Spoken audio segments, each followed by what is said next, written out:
Hey guys, welcome to my YouTube channel, or welcome back if you've been here before. My name is Liz and this is Let's Get Lizicle, where we do everything card making. And today we're going to be mixing and matching some products. We're going to be using my North Pole background die because I've not yet used that in this series, and of course I have to sell.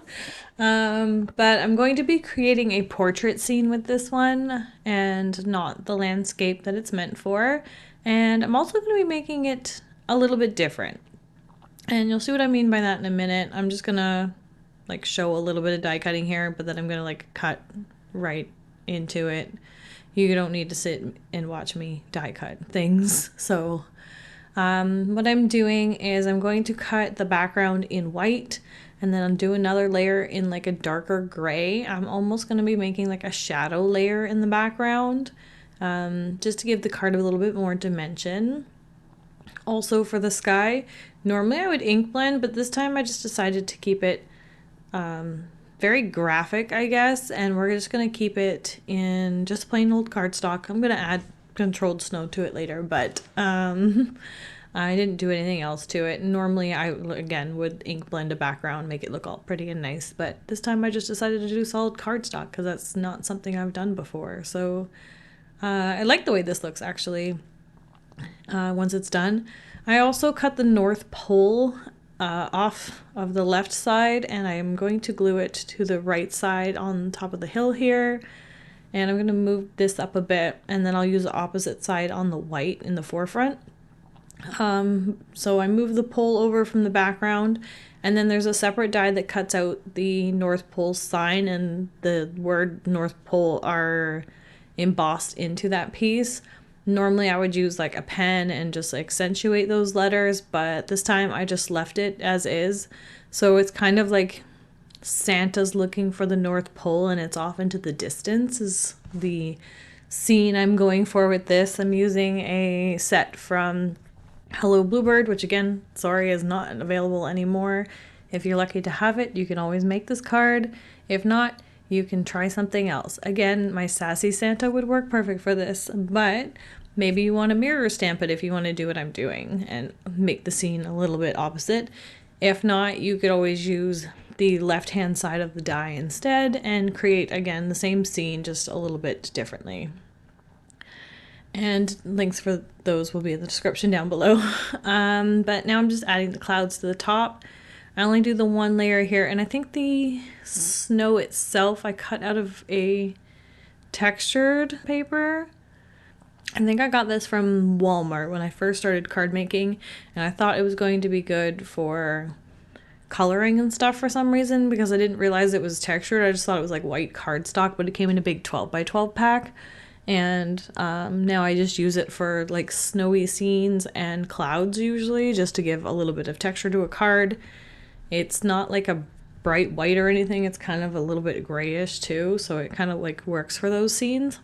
But yeah, so here I am gonna color Santa. The Santa's the only like thing that actually looks somewhat more realistic and dimensional in this card, which is what I kind of like about it. Like the background is very graphic, very plain, and then I put most of my effort into coloring the Santa because he's absolutely freaking adorable and I can't get over it. Like he's just holding a little lantern and it's so cute. And when I saw this, I kind of thought again of my background die because like there's the North Pole there. So again, Santa's, maybe he's lost and he's just looking for the sign so he knows his way home kind of thing. So I'm just going to play music for the majority of the coloring, but towards the end I'll come back and explain what I'm doing there.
Okay, so now that's the marker done, and again, I'm bringing up this cheap pencil crayon, Crayola, Laurentian, whatever.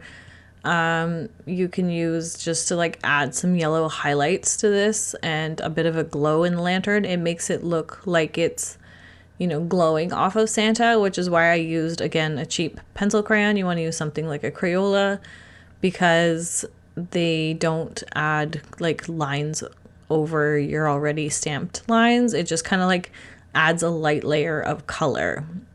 And in order to cut that in my cutting machine, I just kind of added like a bit of a darker pencil line around the glow that I had colored so that the machine would recognize that as a separate color because it was just so light and it wasn't enough contrast from the actual card itself, which is why the pencil and the eraser are here.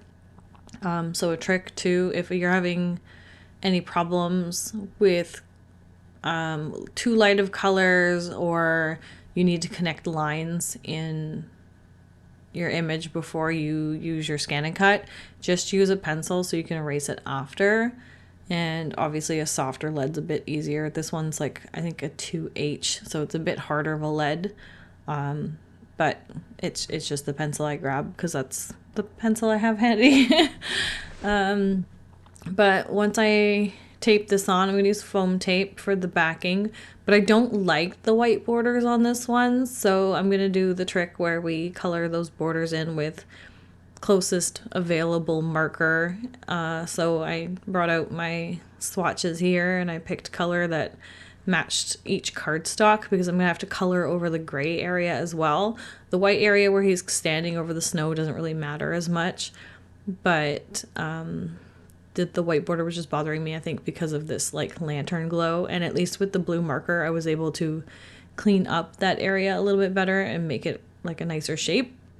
And then over the gray areas, we just color gray.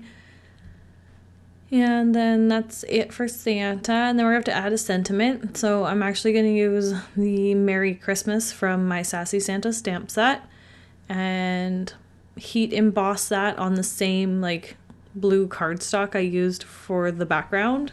This is like a good way of not warping your back panels.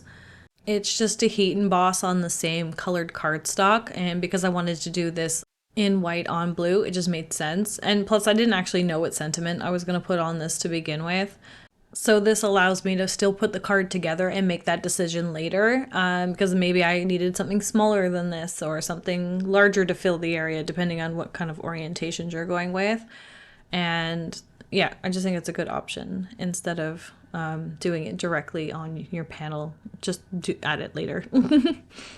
But then once that's done, we obviously need to add some snow because Santa is missing at the North Pole, and that back like gray area looks like there's a bit of snow on the ground the way I highlighted it with the gel pen earlier.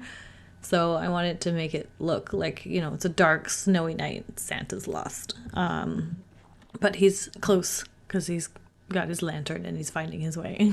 But first we're just going to die cut the sentiment out with the coordinating die, which I love for this set because I love sentiments with their coordinating dies. It's very helpful and I don't need to fussy cut around them. It looks much neater. So again, I promise to do this for any like larger or scripty messages in my stamp sets going forward. And I think I just glue this, I just glue this on straight to the card just so that it helps it kind of like blend in a bit better. You could also pop this up on some foam tape, but I just wanted Santa to be the only thing that was popped up on this card. And then of course we bring out the acrylic paint and dotting tool for some controlled snow. I think I also add a little bit of highlights to Santa with a white gel pen and do the gold on the belt with a gold gel pen just because I missed that and I didn't notice till a bit after. But that's pretty much our card for today, guys. Thanks again for joining me as always. If you liked this video, please give it a thumbs up, comment down below and let me know your thoughts. Subscribe to my channel if you haven't already done so and hit that notification bell so you don't miss any future content. And follow me over on Instagram and Facebook if you want some extras. Until next time, thanks. Bye.